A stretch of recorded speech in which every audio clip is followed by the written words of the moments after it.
ಬ್ಯಾಂಕಿನ ಗೌರವಾನ್ವಿತ ಸದಸ್ಯರುಗಳಿಗೆ ನಮಸ್ಕಾರಗಳು.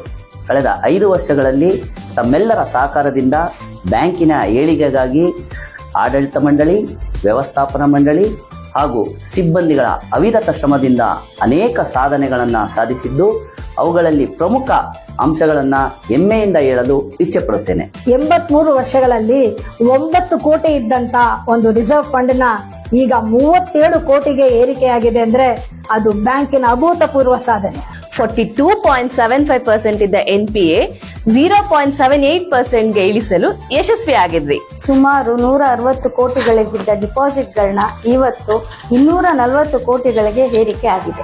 NPA ಪ್ರಮಾಣವನ್ನು ಗಣನೀಯವಾಗಿ ಇಳಿಕೆ ಮಾಡಿರುವುದರಿಂದ ನಮ್ಮ ಬ್ಯಾಂಕ್ RBI ಇನ್ಸ್ಪೆಕ್ಷನ್ ಆದ ನಂತರ SAF ಅನ್ನು ತೆಗೆದು A ಶ್ರೇಣಿಗೆ ಬಂದಿರುತ್ತದೆ ಮತ್ತು FSWML ಇದೆ ಇವಾಗ ಅಂತ ಹೇಳಕ್ಕೆ ಇಷ್ಟಪಡ್ತೀನಿ. ಸತತವಾಗಿ 3 ವರ್ಷಗಳಿಂದ ಡಿವಿಡೆಂಡ್ ಕೊಡುತ್ತಿರುವುದು ನಮ್ಮ ಬ್ಯಾಂಕಿನ ಸಾಧನೆಯೇ ಸರಿ. ಬ್ಯಾಂಕಿನಲ್ಲಿ ಅತ್ಯಾಧುನಿಕವಾದ ಡಾಟಾ ಸೆಂಟರ್ನ ಅಳವಡಿಸಿಕೊಂಡಿರುವುದರಿಂದ ಅದರ ಪರಿಣಾಮವಾಗಿ ಭಾರತ ರತ್ನ ಸಹಕಾರಿತ ಸಮ್ಮಾನ್ ಪ್ರಶಸ್ತಿಯನ್ನು ಕೂಡ ಪಡೆಯಲಾಗಿದೆ. ಬ್ಯಾಂಕಿನ ಸಾಲದ ಪ್ರಮಾಣ 115 ಕೋಟಿಯಿಂದ 150 ಕೋಟಿಗೆ ಏರಿಕೆ ಮಾಡಲಾಗಿದೆ. 3 ಬ್ರಾಂಚ್ ಇದ್ದ ನಮ್ಮ ಬ್ಯಾಂಕ್ ಎಕ್ಸ್ಪಾನ್ಷನ್ ದೃಷ್ಟಿಯಿಂದ 4ನೇ ಶಾಖೆಯನ್ನು ವಿಸ್ತರಿಸಲಾಗಿದೆ. ಹೂಡಿಕೆ ವಿಚಾರದಲ್ಲಿ ಜಾಣ್ಮೆಯಿಂದ ಹೂಡಿಕೆ ಮಾಡಿರೋ ಪರಿಣಾಮವಾಗಿ ಬ್ಯಾಂಕಿಗೆ ಒಳ್ಳೆಯ ಲಾಭಾಂಶವನ್ನು ತಂದುಕೊಟ್ಟಿದೆ.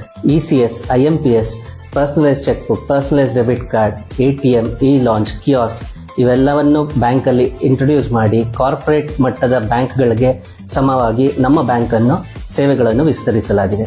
ನಮಗೆ ಸಿಕ್ಕ ಸಮಯದಲ್ಲಿ ನಮ್ಮ ಕೈಲಾದಷ್ಟು ಸೇವೆಯನ್ನ ಸಲ್ಲಿಸಲು ಸಹಕರಿಸಿದಂತ ಎಲ್ಲ ಸದಸ್ಯರಿಗೂ ವಂದಿಸುತ್ತಾ ಮುಂದೆ ಚುನಾಯಿತರಾಗಿ ಬರುವಂತ ನಿರ್ದೇಶಕರುಗಳಿಗೆ ಪೂರ್ವಭಾವಿಯಾಗಿ ಶುಭಾಶಯಗಳನ್ನ ಕೋರುತ್ತಿದ್ದೇನೆ.